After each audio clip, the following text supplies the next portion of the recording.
나모타사 바가와토 아라하토 삼마 삼부타사 나모타사 바가와토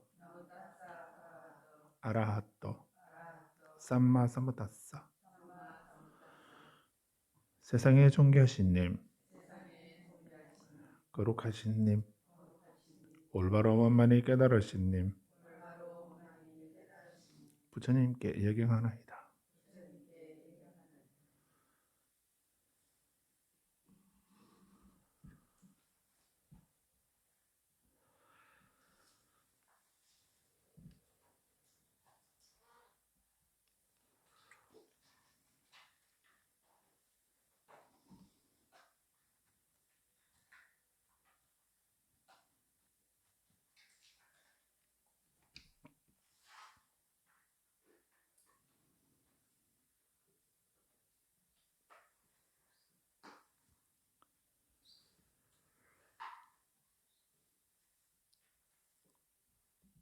네, 완전한 견해를 어떻게 올바른 견해를 확립할 것인가라고 하는 이 질문에 대해서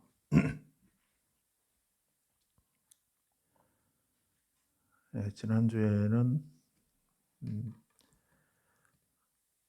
사성제에 대한 것을 봤습니다.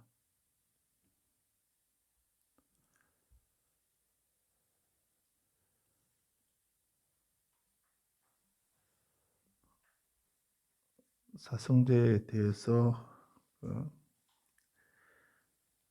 네 가지 거룩한 진리, 거기에 대해서 상유타 니까야 완전히 알려져야 할 것의 경, 거기에서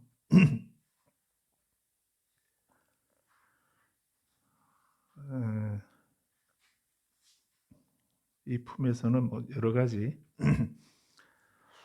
완전히 알려져야 할 것, 여실한 것, 또는 세상의 경, 또는 가반바띠의 경, 이렇게 다른 여러 가지 경들을 바꿔가면서 사성제에 대해서 말씀하고 계십니다. 그 중에 56의 29번 경은 완전히 알려져야 할 것이라고 하는 이런 이름의 경인데, 사성제는 괴로움의 거룩한 진리, 그리고 발생의 거룩한 진리, 괴로움 소멸과 소멸을 이끄는 길의 거룩한 진리라고 하는 이 네 가지에 대해서 이렇게 네 가지 거룩한 진리가 있는데, 이 네 가지 거룩한 진리 가운데 완전히 알려져야 할 거룩한 진리가 있고, 버려져야 할 거룩한 진리가 있고, 깨달아져야 할 거룩한 진리가 있고, 닦아져야 할 거룩한 진리가 있다라고 이렇게 했습니다. 그래서 이것은 삼전 12행상이라고 하게 되면 이제 시전, 권전, 정전 이렇게 세 가지가 있다고 말씀을 했는데, 이 완전히 알려져야 할 것의 경력에서는 이제 이 사성제 그 자체에 대해서 고성제는 그 완전히 알려져야 할, 고성제는 우리가 알아야 할 내용입니다.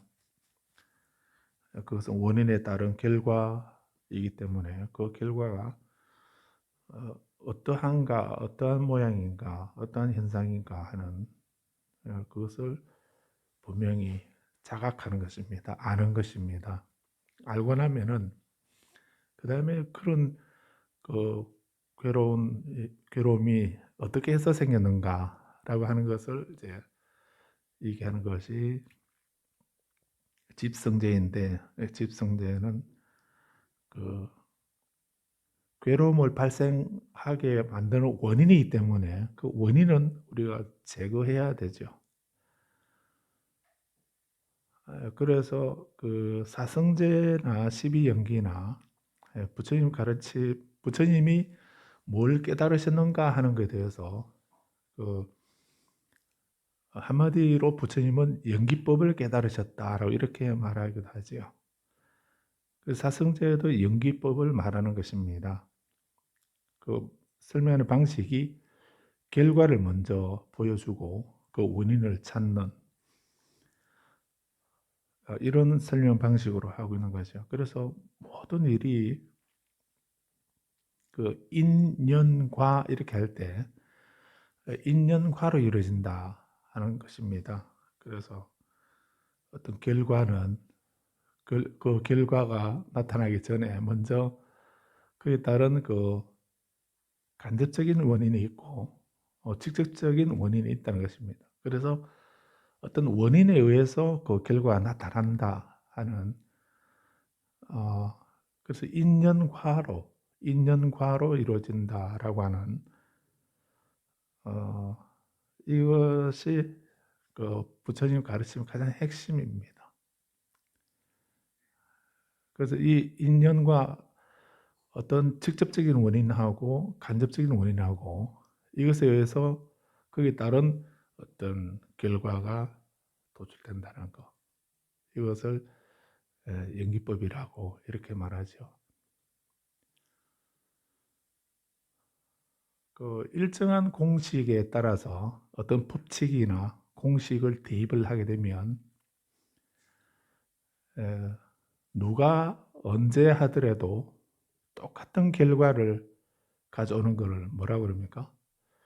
어떤 그 원리나 법칙이나 공식을 대입을 하게 되면 그에 따라서 누가 하더라도 뭐 출가자나 재가자나 남자나 여자나 어린이나 어른이나 그거 상관없이 또 옛날이나 지금이나 그래서 정해진 공식에 따라서 누가 그것을 누가 보더라도 누가 그거를 실험을 하더라도 똑같은 결과를 도출하게 되면 그것을 우리는 요즘에 과학이라고 그러죠. 그래서 과학이라고 하는 것은 그 어떤 공식이나 법칙에 따라서 그걸 법칙에 따라서 조합을 하게 되면 그 똑같은 결과를 얻게 되는 것입니다. 그럴 때 우리는 과학적이다 이렇게 말하고, 그런데 똑같은 조건을 갖췄는데 결과가 다르게 나타나온다면 그런 결과가 그 일정하게 나타나지 않게 되면 우리는 비과학적이다 이렇게 말하죠. 그 예측할 수 없는 거, 어떤 결과가 나타날지 알 수 없는 이런 거는 우리는 비과학적이다 이렇게 말하지 않습니까? 그래서 부처님 말씀은 84,000법문으로 그 방대하게 말씀을 하시는데 그 말씀의 핵심은 연기법입니다. 그래서 어떤 모든 현상들이 그것을 주재하고 창조하는 어떤 신이 계셔서 그분이 만들어냈다고 이렇게 인정하지 않습니다. 신이 창조한다고 한다면 신이나 다른 어떤 초월적인 능력을 가진 분이 우리에게 일어나는 여러 가지 일들, 소위 길흉화복이라고 하는 이런 일들이 신의 뜻으로 그런 것이 생기기도 하고 사라지기도 한다. 이렇게 하게 되면 우리가 행복하게 될지 불행하게 될지 이 고통이 어떻게 생길지 언제쯤 없어질지 예측을 할 수가 없죠. 그거는 신의 뜻에 있기 때문에 신이 해주고 싶으면 해주고 그러지 않으면 안 해주면은 우리는 그것을 원해도 얻지 못하는 그 결과를 우리 바람을 얻지 못하죠. 근데 부처님은 진리를 깨닫고 보시니까 그런 것은 없더라라고 이렇게 그런 현상은 그런 일들은 없다라고 부정하신 겁니다. 그 다음에 어떤 조건을 갖추더라도 그 결과가 미리 그렇게 되도록, 그런 결과가 나타나도록 결정되어 있고 예정되어 있다고 한다면은, 아무리 거기에 대해서 어떤 많은 다양한 조건을 갖다 붙이고 하더라도 결과는 늘 하나로 딱 정해져 있다고 한다면, 그러면은 우리가 사전에 어떤 결과를 얻기 위해서 많은 노력을 하고 여러 조건을 갖추려고 이렇게 애쓸 필요가 없지요. 그래서 운명이나 숙명으로 결정되어 있다고 한다면은, 우리는 그 누구는 양반집에 태어났으니까 늘 그냥 편하고 행복한 삶을 살게 되어 있고, 또 천민노로 낮은 계급에 태어났으니까 그냥 불평하지 말고 그냥 거기에 태어났으니 뭐 그런 삶을 살아라, 이렇게 말한다고 한다면, 그렇게 살 수밖에 없다라고 이렇게 정해져 있다고 한다면은, 우리가 변화시키고 개선하려고 하는 이런 노력, 이런 것이 아무 해당이 안 되죠. 그래서 변화시키고 개선하고 보다 나은 내일을 위해서, 또 보다 나은 삶을 위해서 그 개선하려고, 지금 상황을 변화시키고 개선하려고 노력하는 거, 그거를 람님에서는 하사도라고 이렇게 말하는 겁니다. 다음 생에 뭐 천상에 태어나거나 사람으로 태어난다는 이것이 문제가 아니고, 그것은 그 지금 상황을 변화시키고 개선하고 발전시키려고 하는 노력, 그것을 람님에서는 하사도라 하는데, 근데 그렇게 만약에 결정되어 있다고 한다면 우리가 어떤 노력을 하더라도 변할 수 없고 달라질 수 없다라고 이렇게 정해져 있다라고 한다면 하사도 수행이 안 되는 거죠. 할 수가 없는 거죠. 그리고 또 우리에게 일어나는 일들이 그 어쩌다가 우연히 생기는 이런 일이라고 한다면은, 그렇다면 또 우리가 뭐 어떤 그 목표를 정하고 그렇게 되도록, 지금은 내 몸이 좀 약한데 좀 더 튼튼하고 건강한 내 몸으로 변화시키려고 운동을 하거나 약을 먹거나 치료를 하거나 이런 노력이 아무 의미가 없는 거죠. 우연히 건강해지게 되고 우연히 병들게 되고 한다면은 그런 노력들이 다 의미가 없다는 이런 얘기가 되는 거죠.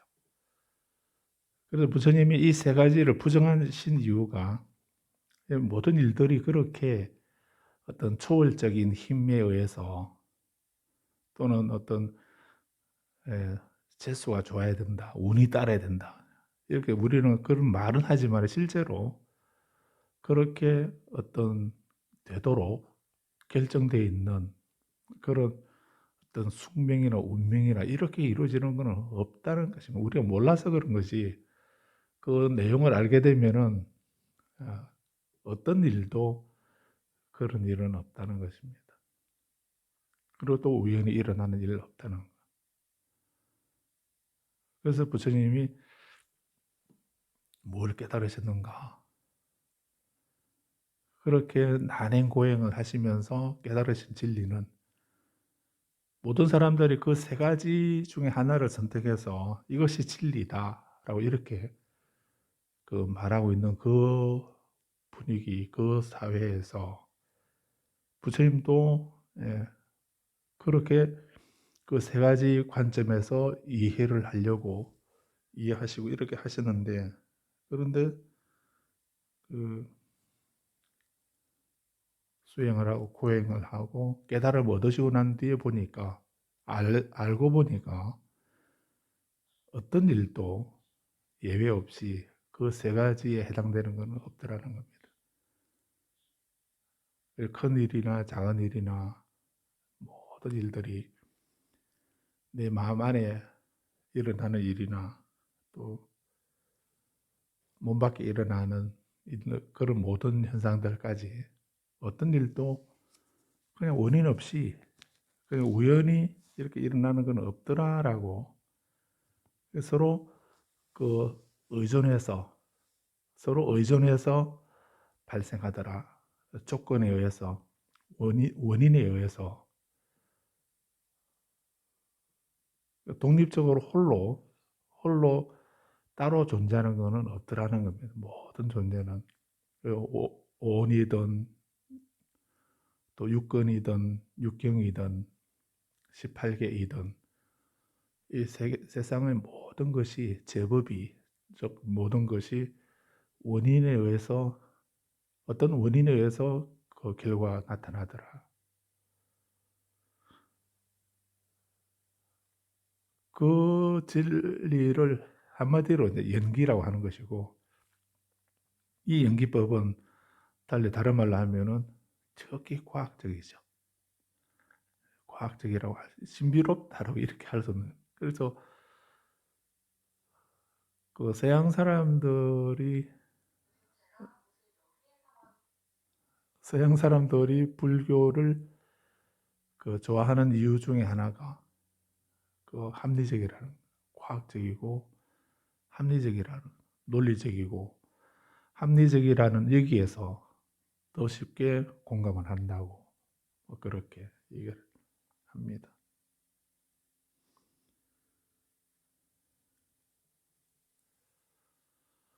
자, 그래서 이제 이게 길어졌는데 아무튼 이 연기법은 연기 서로 의존해서 일어난다.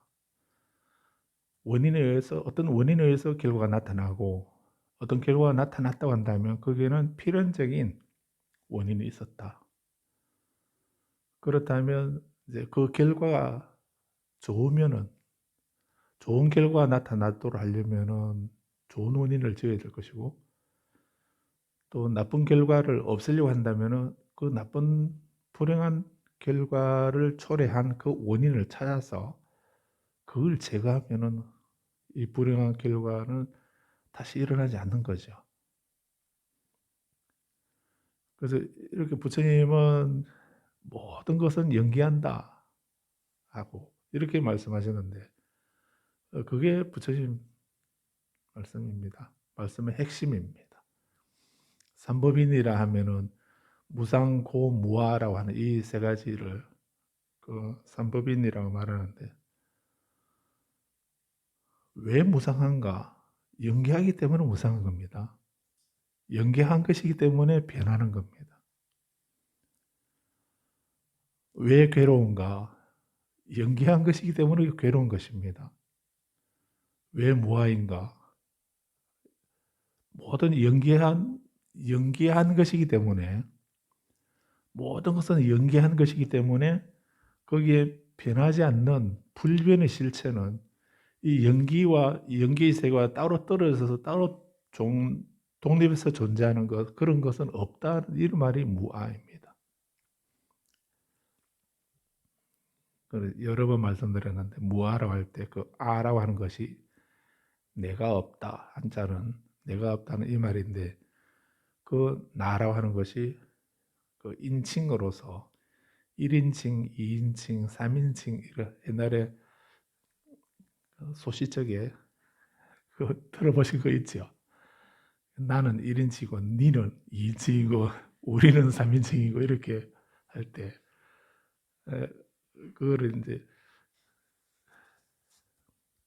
시험 점수는 잘 안 나왔지만 많이 들어본 얘기 아닙니까? 거기에서 나 1인칭은 나는 없다, 무아, 안 아트만 할 때, 그 나는 인칭으로서 나를 가리키는 걸로 우리가 이해를 하니까 어려운 겁니다. 내가 지금 오늘 잠 잘 자고 일어나서 지금 이렇게 앉아 있는데 왜 내가 없다고 하는가? 이렇게 이해하니까 그 말씀이 잘 와닿지 않는 겁니다. 그래서 경전에서 여시 아문 이렇게 하죠. 경례 첫머리에. 여시 아문할 때 그 아하고 제분무화할 때 그 아하고 같습니까? 다릅니까? 같지요. 한자가 같습니다. 한자 글자는 같은데 제분무화하고 여시아문할 때 아자는 한자는 같은데 여시아문할 때 아자는 안한다 존자 자기를 가리키는 인칭으로서의 아를 말하고 제분무화라고 할 때 그 아는 불변의 실체로서의 아트만 나라는 것입니다. 여시하면 이와 같이 아트만인 내가 들었다.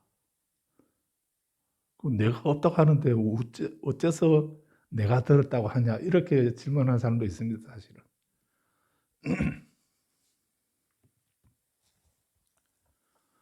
그래서 글자에서 오는 혼란 때문에 그렇습니다. 무아는 무아라고 할 때는 인칭으로서의 내가 아닙니다. 그래서 근데 한문 주석에 보면은 금강경이나 이런 한문 주석에 보면은 여시한문 할 때 그 아를 계속 무아라고 이렇게 말씀하셨는데 왜 여기서 내가 들었다는 거 내가 없다고 했는데 왜 또 내가 들었다고 하느냐 하는 거기에 대해서 막 설명을 되게 어렵게 얘기하려고 하고 있습니다. 그래서 금강경 오가해나 이런 거 보면 그 여시아문의 아를 머리 아플 정도로 어렵게 막 얘기를 합니다. 근데 그렇게 생각 안 하셔도 됩니다. 중요한 거는 그 어떤 내가 들었느냐 뭐 하는 이런 식으로 막 어렵게 얘기를 하는데 사실 그거는 뭐 그냥 단순히 1인칭으로서의 나인 아난다 존자께서 부처님으로부터 내가 직접 들었다 하는 그걸 얘기하는 겁니다.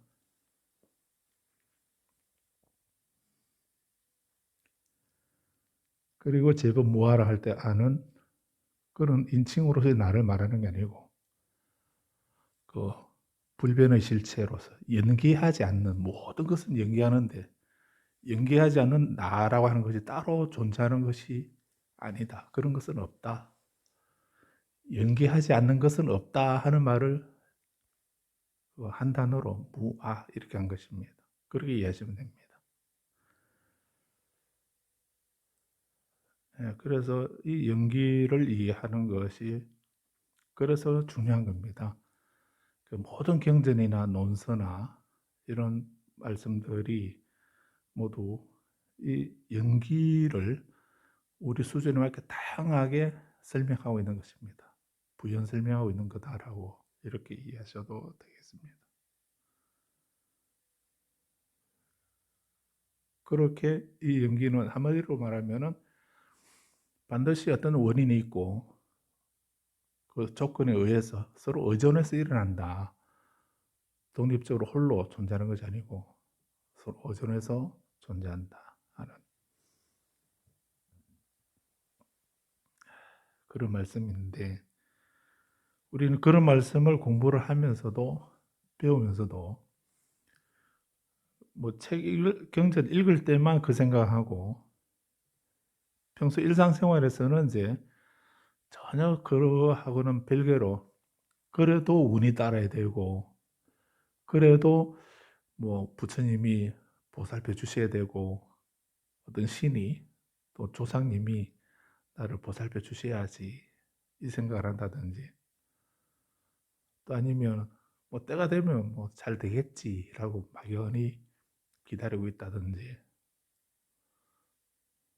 또 아니면 본인이 지은 업은 생각 안 하고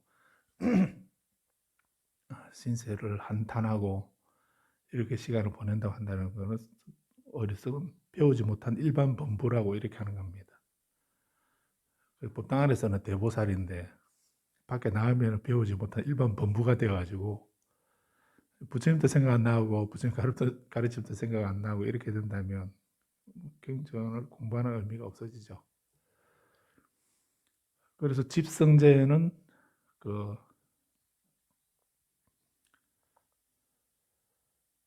끊어야 할 것이다라고 이렇게 씁니다.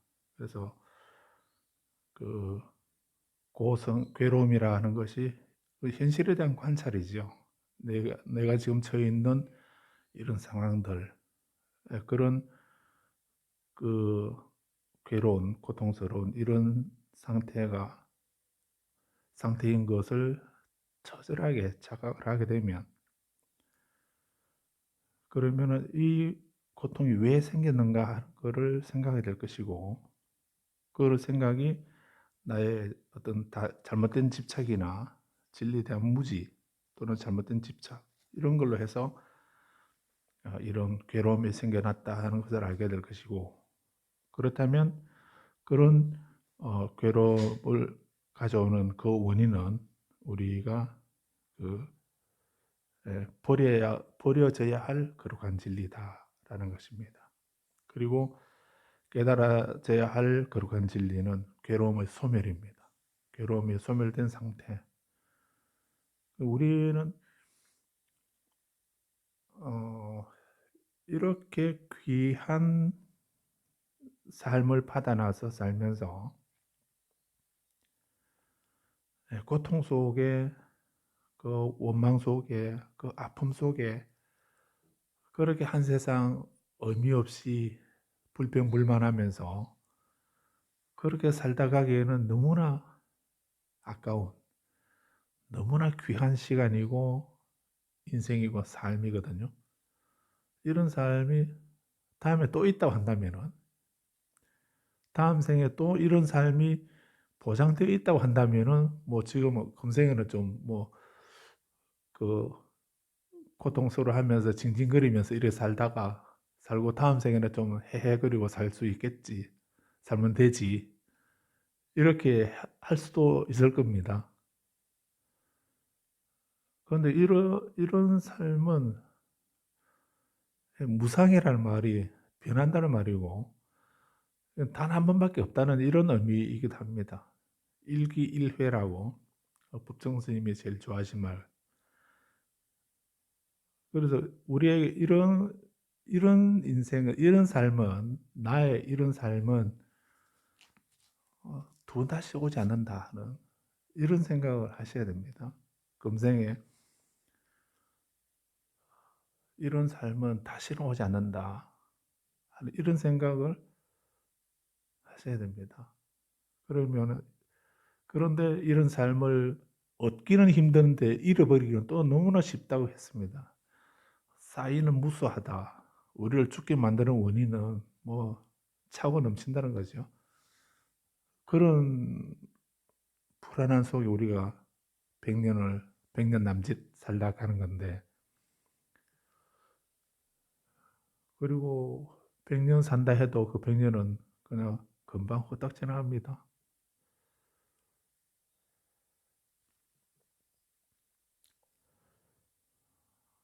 저 유론에서 공부할 때 율장을 가르쳐 주시던 스님이 지난주에 입적하셨습니다. 그런데 답의식을 하는 데서 참여해서 들어보니까 그렇게 치열하게 열심히 바쁘게 열심히 사셨는데, 그런 길다면 길고 짧다면 짧은 그 인생인데, 그 한 수행자의 한 인생 삶이 그냥 그 행장이 그 A4 한 페이지 정도, 저렇게 A4 한 페이지로 요약되는구나. 그 조금 더 뭐 살 좀 더 붙이면 한 페이지 정도 늘어나긴 하지만 종이 한 장은 넘어가지 않는 그런 삶을 우리가 살다 가는구나 이 생각도 들었습니다. 그래서 우리가 그 일생을 그렇게 살면서 그런 짧은 뭐 우리 행장을 써보게 되면 한두 페이지밖에 안 되는 그런 삶밖에 못 살면서 그 아동바동하고 뭐 슬퍼하고 고통스러워하고 그렇게 그래서 아마 그 파드마 삼바바 존자도 삶은 짧아서 겨를이 없다 이렇게 하지 그 말씀에 그런 의미이지 싶습니다. 삶은 짧아서 겨를이 없다. 뭐 할 겨를이 없다는 겁니까? 무엇을 할 겨를이 없다는 생각으로 의미로 읽었습니까? 그 부분을 삶은 짧아서 겨를이 없고 쌓이는 무수하다. 죽음에 대한 자긍심이 없으면 그대가 살아있다는 데 무슨 의미가 있는가? 그냥 뭐 어렴풋이 날 밝아올 때 읽는 그런 경우로만 생각하고 읽었습니까? 예명요가라고. 근데 삶은 짧아서 겨를이 없다. 그러니까 우리가 살아봐야 100년이나 100년 남짓밖에 안 되는데 그 짧은 인생을 살면서 아동바동하면서 시스템하고 원망하고 질투하고 싸우고 그렇게 살기에는 그렇게 살 시간이 있냐. 어떤 분이 쓴 책의 제목에 청춘은 범민할 시간도 없다. 방황할 시간도 없다라고 이렇게 그런 의미 제목 본 것 같은데 이 짧은 인생에 우리가 헤매고 방황하고 범민하고 이렇게 할 그럴 겨를이 어딨냐 하는 이런 의미죠. 그리고 또 우리는 뭐 바른 생각 가지고 있다 하더라도 우리를 죽게 만드는 원인은 차고 넘치죠. 쌓이는 무수합니다. 그 속에 그래서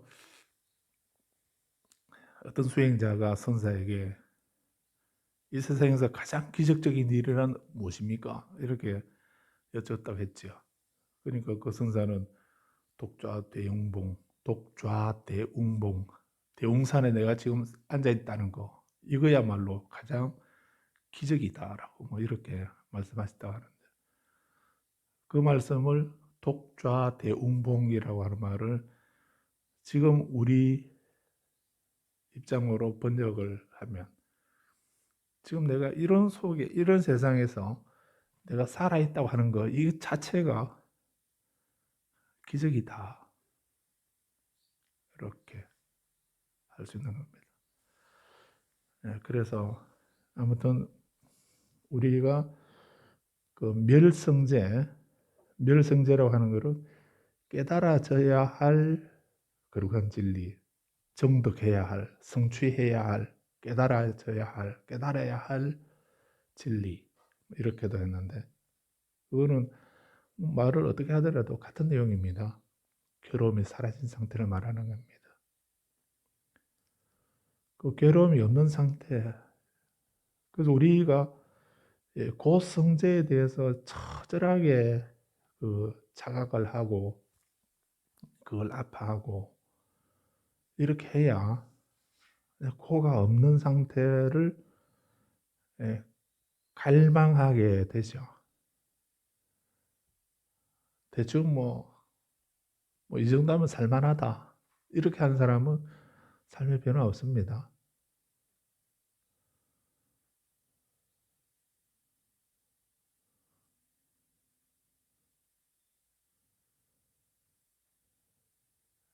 그래서 다른 말로 헝거리 정신이라고 이렇게 말하지요. 그런 것이 있어야 되는데 그게 고성제입니다. 괴로움에 대해 처절히 자각을 해야. 그래서 우리 부모들은 나는 이렇게 힘들게 일하고 노동하고 이런 삶을 살아도 이런 것을 내 자식들에게는 안 물려주겠다 하는 그 생각으로 우리를 교육시켰죠. 그 덕에 지금 우리가 이렇게 요즘 몇 년 전만 해도 불과 몇 년 전만 해도 상상도 못했던 세계적으로 우리나라 위상이 또 한류가 그렇게 많이 퍼지고 이렇게 되게 된 게 우연히 그렇게 된 게 아니죠. 아무것도 뭐 자원도 없는 이런 나라에서 우리가 그렇게 부모들의 그런 마음에서 우리를 교육시켰기 때문에 그렇게 우리가 배우고 공부하고 배우고 일해 왔기 때문에 그게 지금 이제 꽃이 핀 겁니다. 근데 어떤 분은 그런 거를 역학으로 풀어가지고 지금 21세기 지금 되면은 그렇게 되도록 돼 있었다고. 왜냐하면 그런 거를 역학으로 막 이렇게 얘기를 하게 됩니다. 그렇다고 해서 나도 또 주역 점치를 한번 가볼까 이 생각하지 마십시오. 그건 그렇게 하지 마시고요. 우리가 가만히 있었는데 이런 결과가 생기는 건 절대 아닙니다. 그렇다면 그건 우연론이겠죠.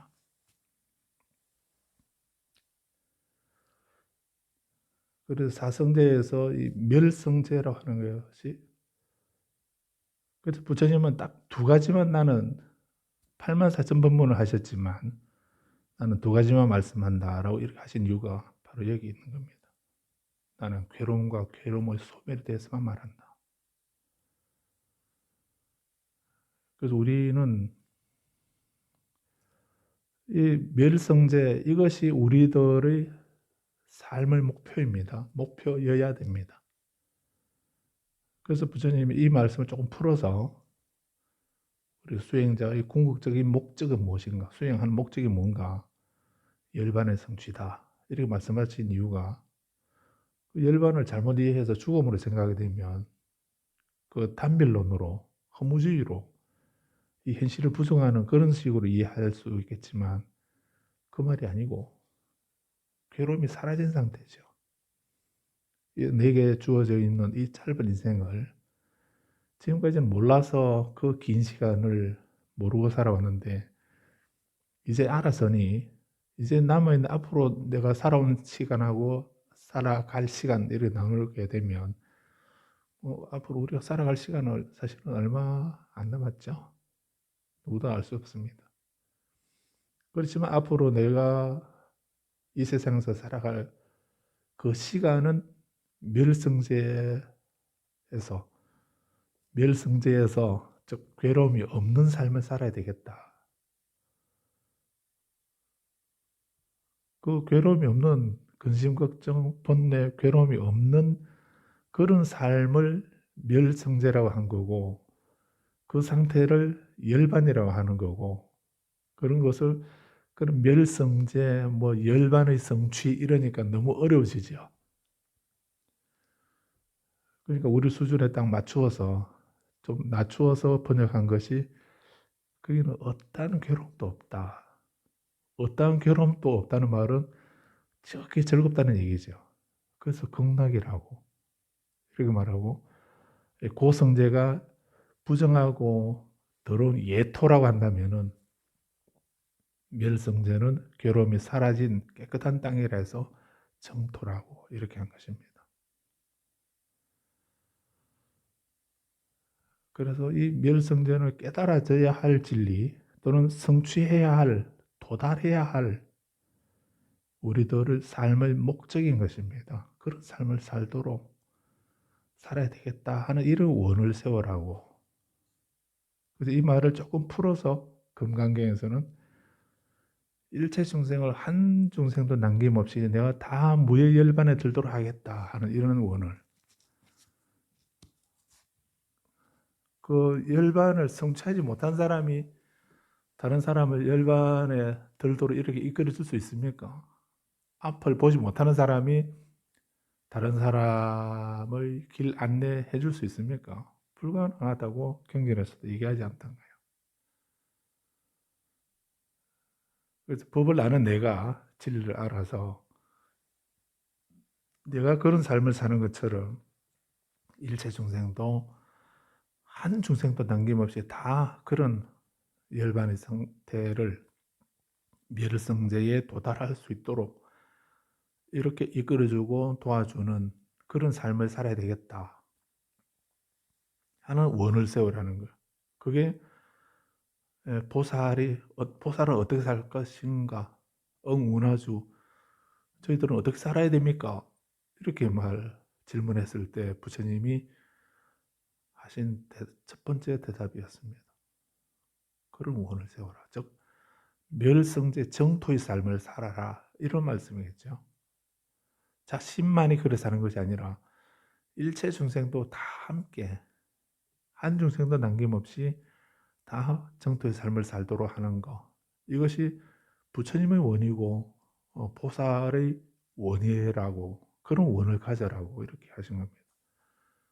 그거를 초이경전에서는 멸성제라고 말씀한 거고 대성경전에서는 정토 왕생이라고 극락 왕생이라고 정토신앙으로 이렇게 말하는 거예요. 근데 그 정토신앙을 우리 잘못 생각해서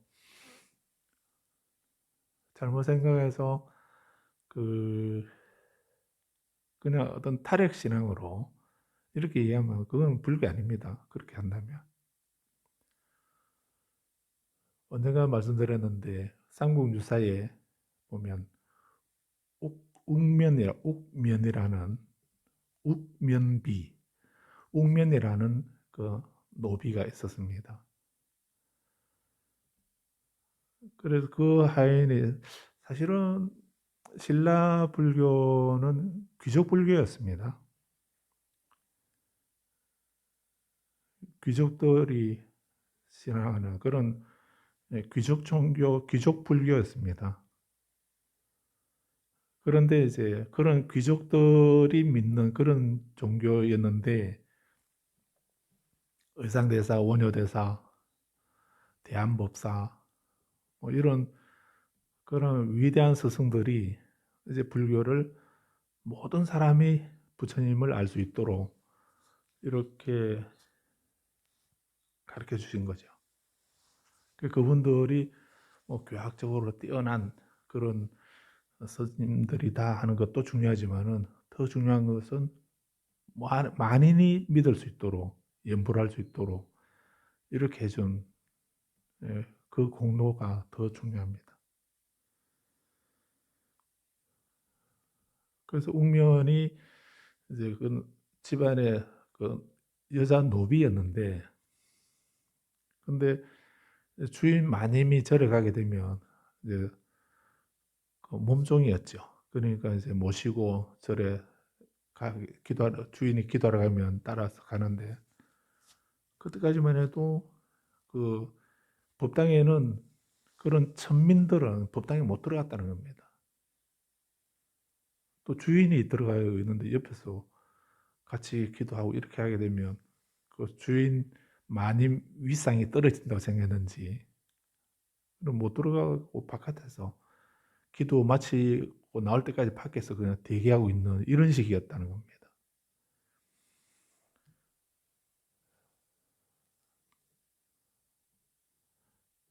그런데 이제 주인이 기도할 때 노비는 바깥에서 이제 주인이 기도 끝날 때까지 기다리고 있는데 그래서 힘든 일을 하다가 또 절에까지 따라가서 바깥에 기다리고 이렇게 하면 몸이 많이 힘들고 고달플 텐데 그래도 염불하는 걸 알아서 이제 주인이 기도할 때 나도 기도해야지 바깥에서라도 기도해야 되겠다라고 생각하고 기도를 하는 겁니다.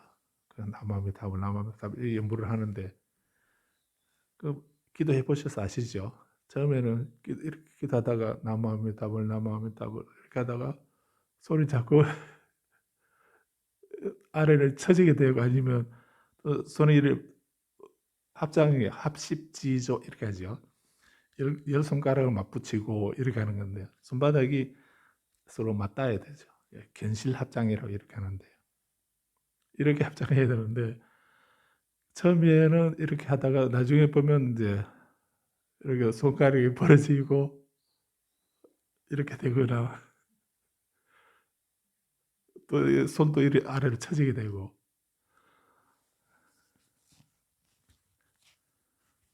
사리암에 가서 기도하면서 처음에는 나 반존 나 반존 이렇게 하다가 좀 지나면은 한밤중 되면 이제 나 만조 다 나만조 이렇게 한다면서요.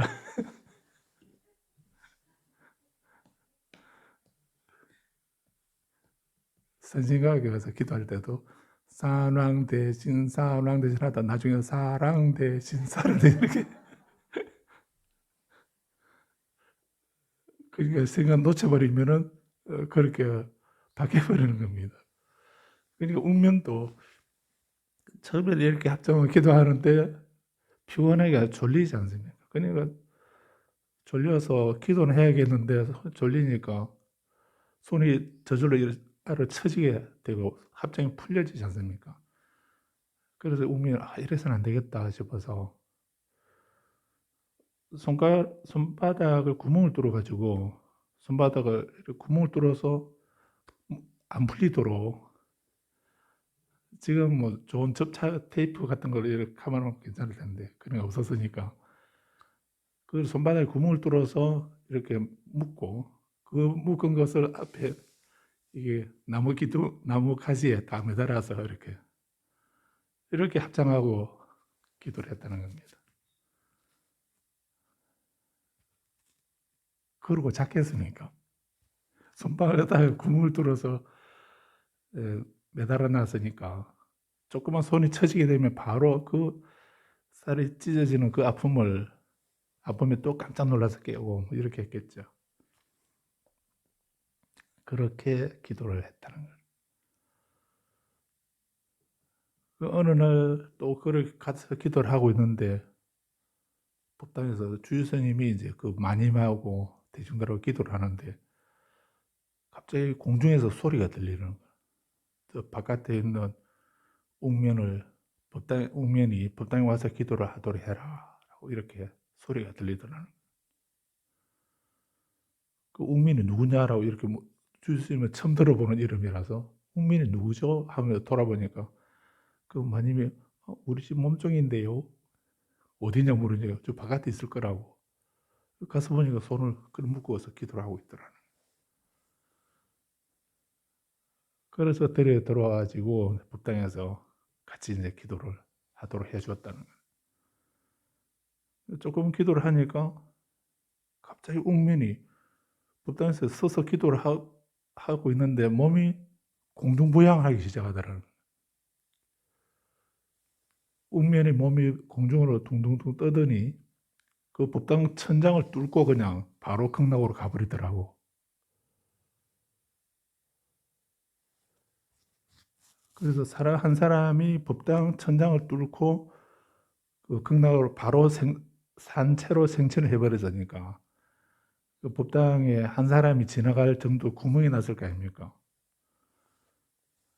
그 보수 공사를 안 했는데도 그 구멍으로 비가 와도 비가 안 들어오더라는 겁니다.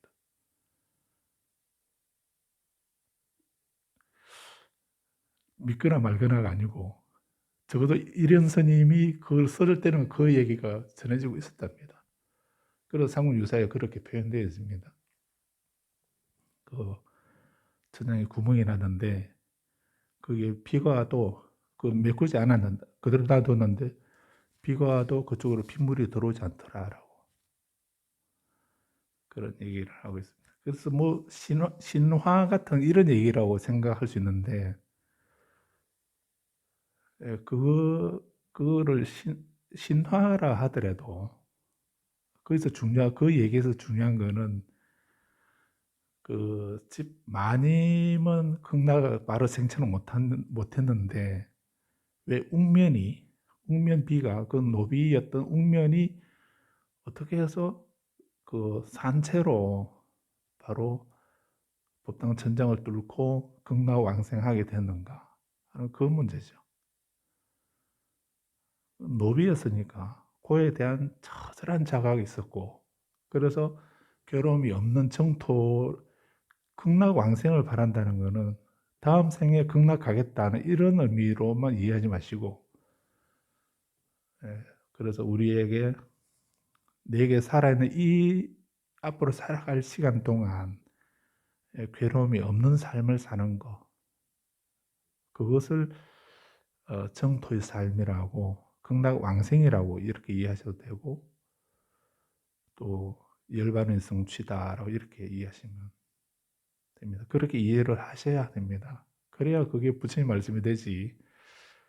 죽고 난 뒤에 다음 생에는 극락 가야지 이렇게 이해하게 되면 그거는 그 정토의 이 말씀을 반밖에는 이해하지 못한 것이 됩니다.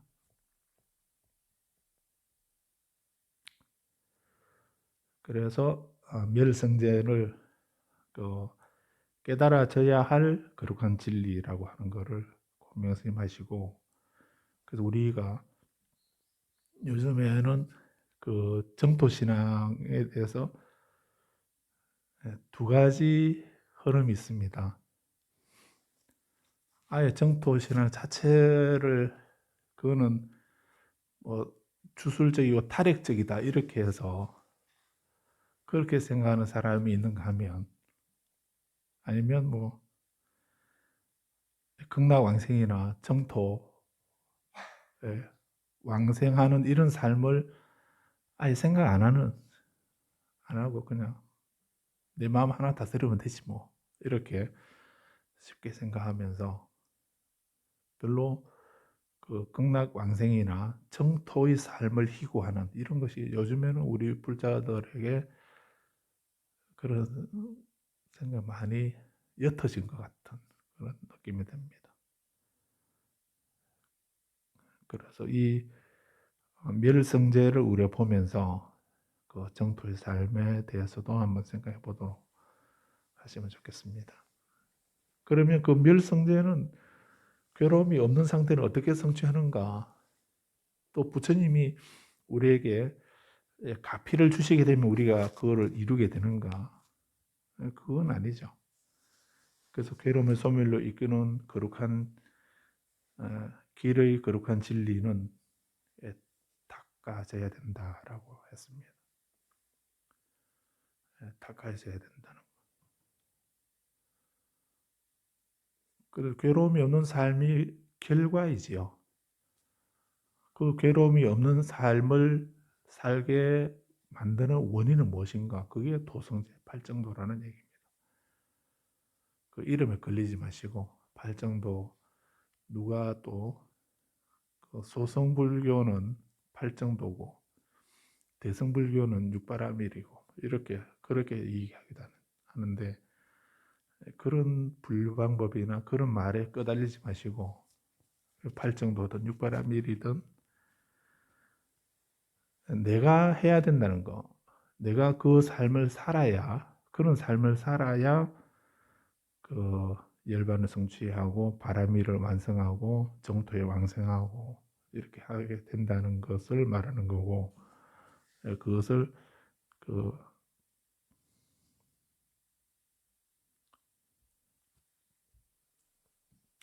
그래서 팔정의 사성제에서 그 성제는 알려져야 되고 완전히 알려져야 되고, 집성제는 버려져야 되고, 또 멸성제는 깨달아져야 되고, 또 정덕 얻어 성취되어야 될 이상이고, 그 성취하는 길 방법은 도성제다. 닦아져야 될 진리는 도성제다라고 하는 것을 기억하셔야 됩니다.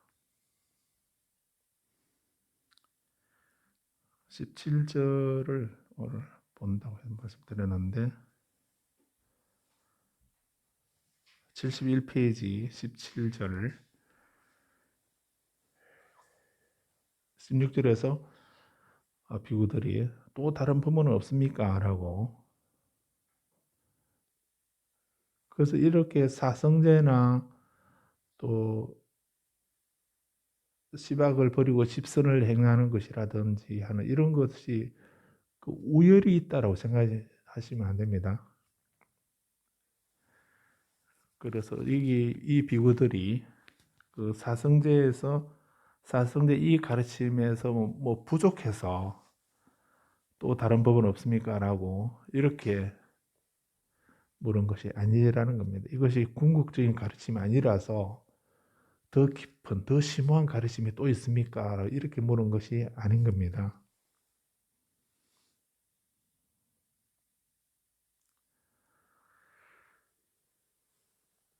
예, 그래서 이 어느 것이라도 연기를 떠나지 않지요. 시박과 십선, 예, 그 말씀하신 것도 그렇고 또 네 가지 자양분에 대해서 말씀하신 것도 그렇고요. 그리고 여기서 사성제 말씀하신 거, 여기서부터는 18번째부터는 이제 그 12연계에 대해서 말씀을 하십니다.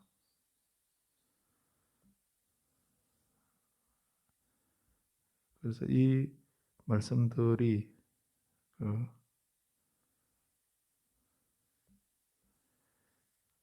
기본적으로는 다 연기에 바탕을 두고 있는 말씀이다라고 이렇게 이해하시면서 보시면 되겠는데요.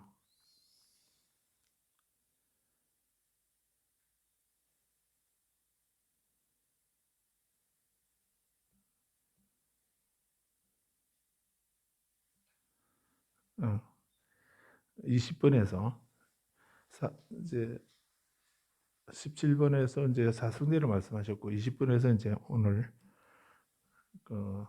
또 다른 법문은 없습니까라고 하니까 21번부터 이제 말씀하시는데 21절부터 72절까지 72절까지 끝까지가 이제 12연기에 대해서 말씀하시는 겁니다. 그 12연기이기 때문에 뭐 분량은 많긴 한데 어느 것도 지금 말씀드린 대로 그 연기에 대해서 사성제도 연기에 대해서 말씀하신 거고 또 앞에 말씀하신 이 모든 것들이 그 기본은 연기법이다라고 하는 것을 말씀하고 있는 것입니다. 그걸 염두에 두시면서 보시면 되겠는데 21절에서 표시되어 있습니다.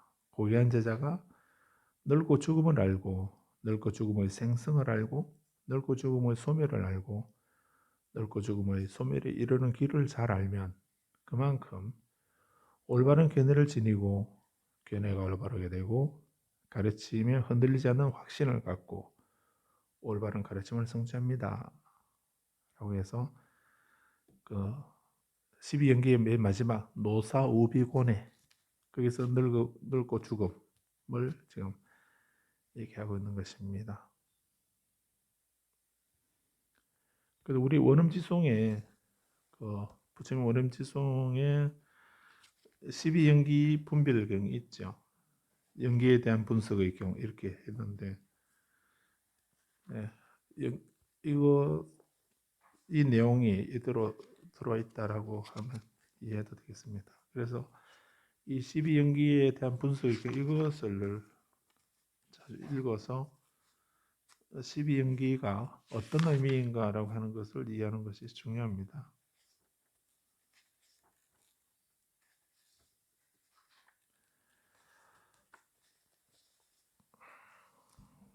22절에서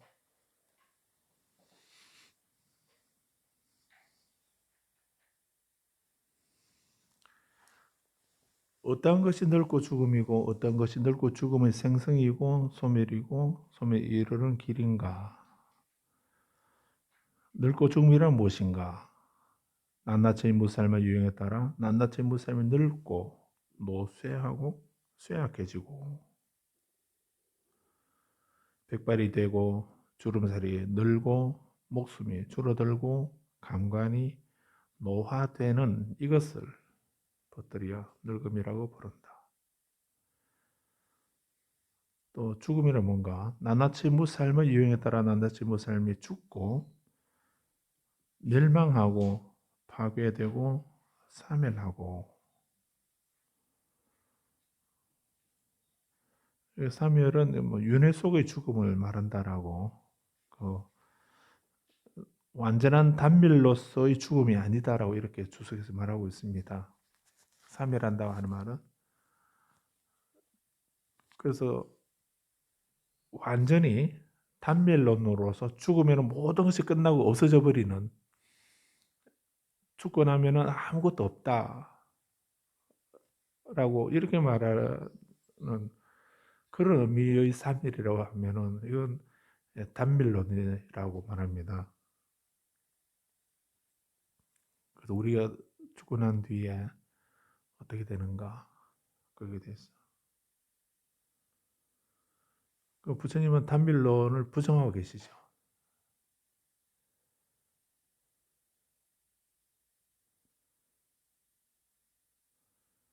그리고 또 영원주의도 부정합니다.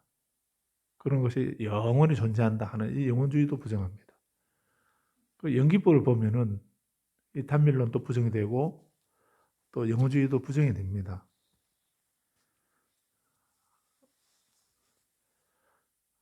그 사멸하고 나면은 죽고 나면 아무것도 없는 것이 아닌 것을 어떻게 알 수 있습니까?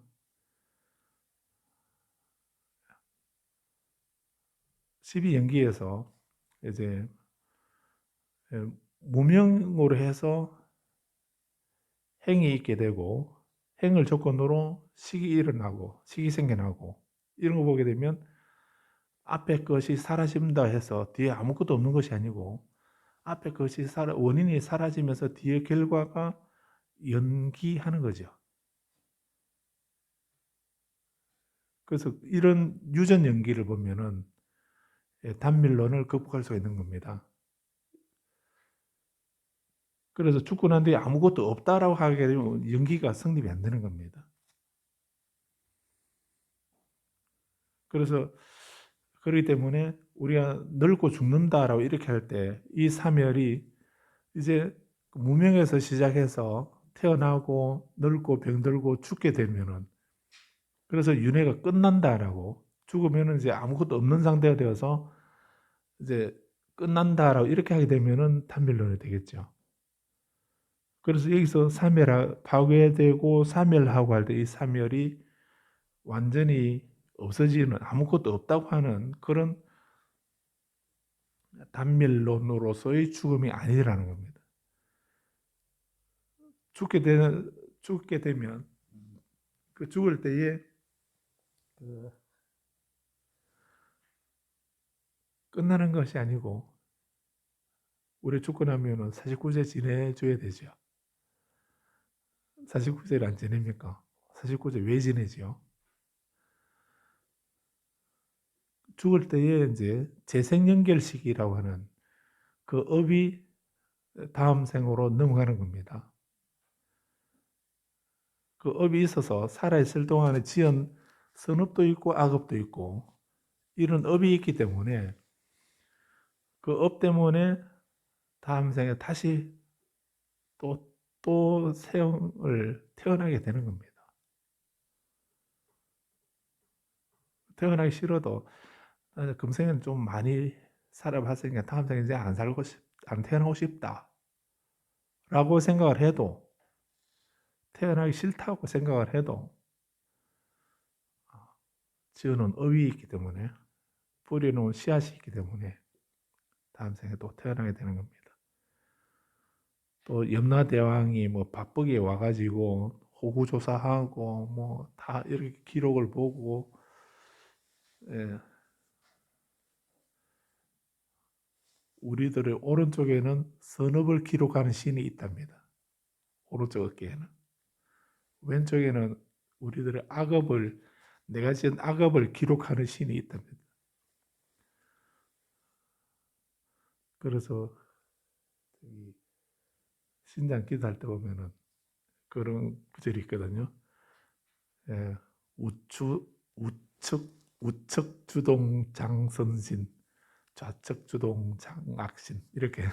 그리고 우측에는 선을 기록하는 신이 있고, 이쪽에는 내가 악행을 하는 것을 기록하는 신이 안 잔답니다. 안 자고 어디 휴가도 안 가고 다 기록하고 있다가 우리가 죽게 되면은 그 나랑 같이 있었는데, 근데 어이없이 그 염라대왕 앞에 가서 그대로 보고를 한다는 걸. 좀 뇌물을 주고 이렇게 해서 좀 이쪽에 있는 신을 좀 달래서 그거는 제출하지 말고 밑으로 좀 빼버리라고 이렇게 얘기를 해서 말을 들어주면 좋겠는데 이분들이 우리 일생 동안 한 거를 그냥 그대로 염라대왕에게 보고를 하면은 염라대왕은 우리는 그걸 모르고 염라대왕은 그 데이터를 다 보고 이렇게 뭐 어떻게 했냐라고 뭐 그랬다며 이렇게 하면 모르는데요. 기억 안 나는데요. 뭐 이렇게 우리는 그렇게 말을 한다는 걸. 그러니까 본인이 염라대왕이 가지고 있는 데이터하고 우리가 하는 말하고 다르니까 예, 그러면 거울을 한번 보자라고 그래서 업경대를 비춰준다.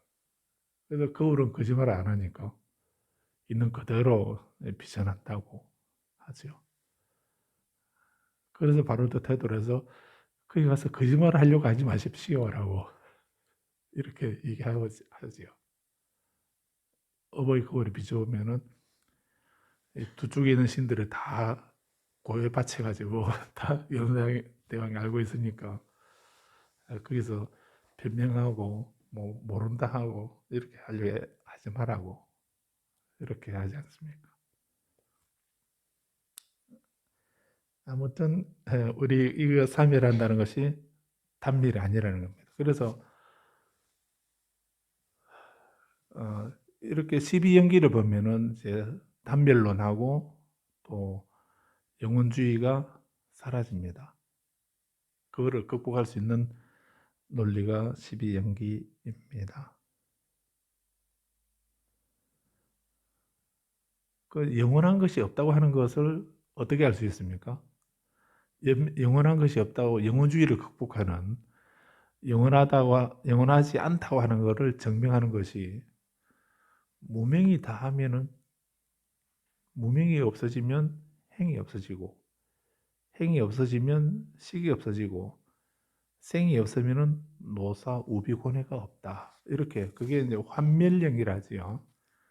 무명이 있으면 행이 생기고 행이 있으면 식이 생기고 생이 있으면 노사 우비고뇌가 생겨난다. 이렇게 하는 것을 허를 유자, 구를 전자, 유전연기라고 이렇게 하고요. 유전연기, 유전연기라고 하고 무명이 없어지게 되면 식이 없어지고 식이 없어지면 명색이 없어지고 무명이 없으면 행이 없어지고 행이 없으면 식이 없어지고 식이 없으면 명색이 없어지고 이렇게 하는 거는 괴로움을 소멸에 이르는 연기를 말하는 거거든요. 그래서 그것을 괴로움이 사라지는 그 연기를 환멸, 돌아갈 환, 소멸할 멸, 환멸 연기 이렇게 하고요.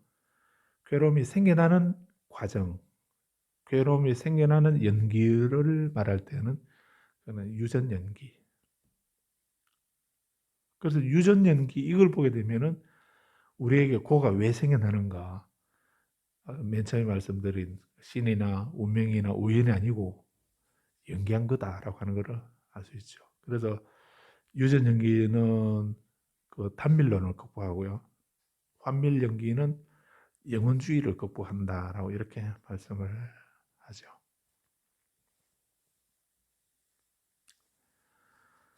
아무튼 사멸하고 목숨을 다하고 모든 존재의 다발이 파괴되고 유해가 내던져지는데 이것을 죽음이라 부른다.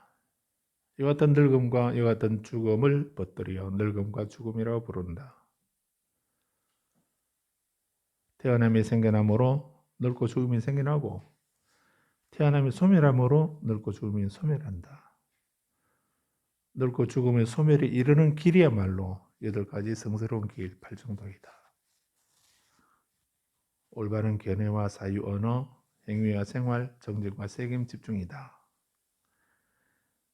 고귀한 제자가 이와 같이 늙고 죽음을 잘 알고 늙고 죽음의 생성을 소멸에 이르는 길을 잘 알면 그럼 완전히 탐욕의 잠재적 경향, 분노, 잠재적 경향을 제거하고 나는 있다라고 하는 그런 자아의식의 잠재적 경향을 제거하고 무명을 버리고 명지를 일으키며 지금 여기에서 늙고 죽음의 종식을 성취한다.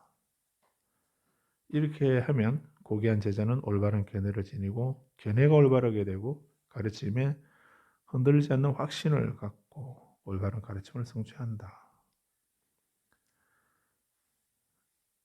이렇게 말씀하니까 수행성들이요, 훌륭하십니다 라고 사리불 전자의 말씀에 환희하고 기뻐하면서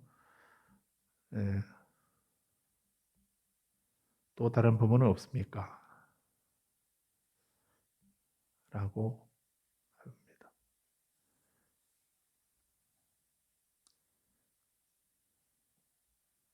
이 비구들 끈질기기도 하지요. 불자님 같았으면 이제 다 끝났으니까 마치고 갑시다. 이렇게 할 텐데 이분들은 또 더 없습니까? 라고 계속 하고 있습니다. 그래서 이렇게 법을 희우고 하는 이런 마음들이 있어야 되는데 예, 여기까지 말씀드리고요.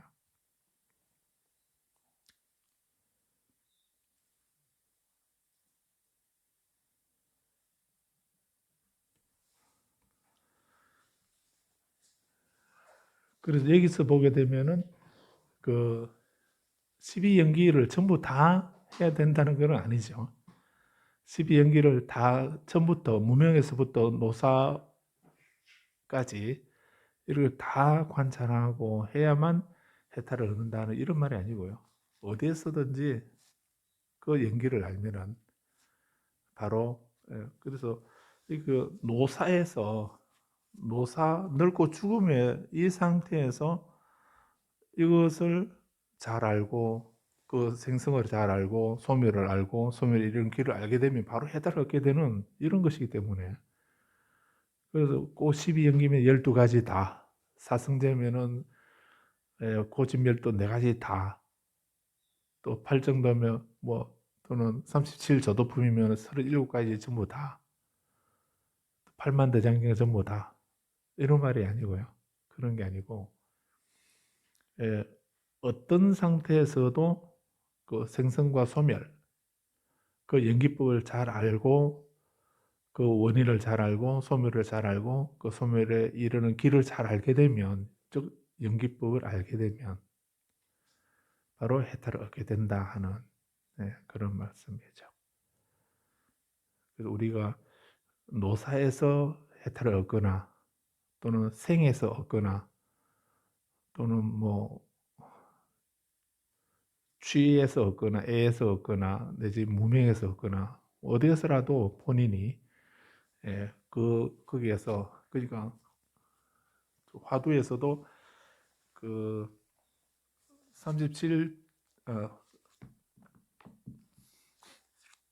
그 1600가지 화두 전체 다 해야 된다는 게 아니고 그 중에 한 가지 화두만 꿰뚫게 되면 바로 전체 다를 알게 되기도 하고 해탈 확철 대오를 하게 된다는 이런 말씀과 같다고 할 수 있습니다.